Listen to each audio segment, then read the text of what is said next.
You've probably been told at some point in your life that you overthink, that you're too sensitive, that you analyze every interaction, every word, every room you walk into, and that there's something wrong with you for doing that.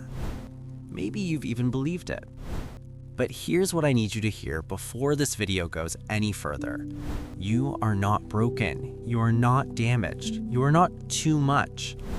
Your brain has been doing something that psychologists actually study, something that the highest performers, the most emotionally intelligent leaders, and the most self-aware human beings on the planet spend years trying to develop. And you've been doing it since childhood. It's called metacognition. And if you're a trauma survivor, this might be the most important video you watch this year. So what exactly is metacognition? In psychology, metacognition is defined as thinking about your own thinking. It's the ability to step outside your own mind and observe it, to ask yourself, what am I actually feeling right now? Why did I react that way? Is this belief actually true, or is it just a story I've been repeating? Is what I'm doing right now actually working for me? It's what psychologists call executive function at the highest level. It's the mental skill that separates reactive people from intentional ones. It's what therapists try to teach in cognitive behavioral therapy. It's what mindfulness coaches charge hundreds of dollars an hour to help people access. And most people genuinely struggle with it their entire lives. Here's where it gets fascinating. Research in developmental psychology has consistently shown that adversity, when survived, can sharpen specific cognitive abilities, particularly self-monitoring, emotional regulation, and environmental scanning. A landmark study published in the journal Child Development found that children who grew up in unpredictable or high-stress environments developed heightened threat detection and social pattern recognition compared to their peers.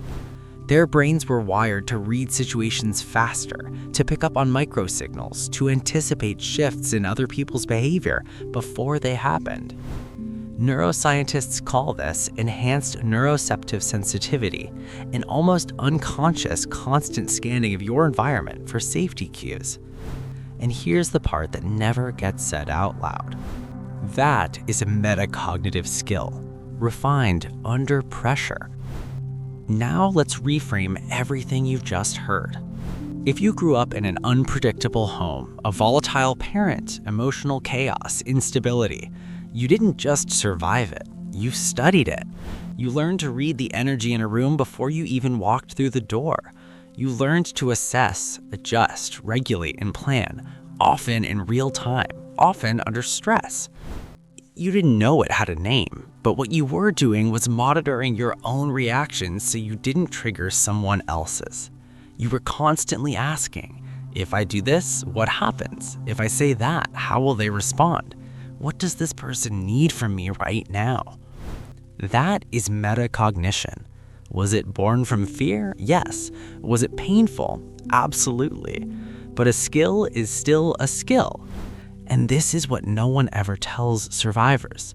You didn't come out of that experience empty. You came out of it with a level of self-awareness and perceptiveness that most people are completely unconscious of.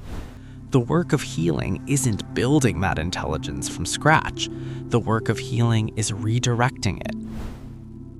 Instead of asking, how do I make myself safe? You get to start asking, what do I actually need? Instead of scanning every room for danger, you get to start scanning yourself for truth. Is this thought actually serving me? Is this belief mine, or was it handed to me by someone who was hurting? How do I actually want to respond here? That shift from hypervigilance to self-leadership, from survival monitoring to intentional direction, that is not a small thing.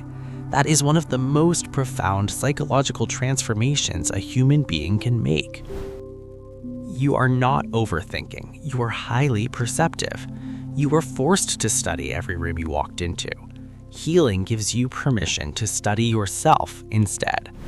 And when not perception is no longer anchored in fear, it becomes wisdom. So the next time someone tells you that you're too sensitive, too analytical, too in your own head, I want you to remember this.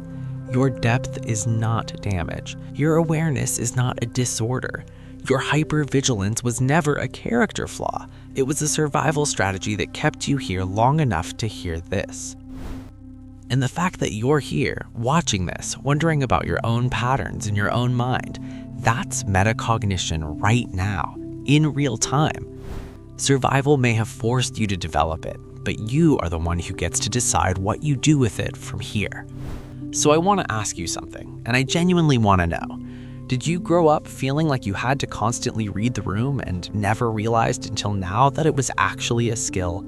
Drop it in the comments, because I promise you, you're not the only one.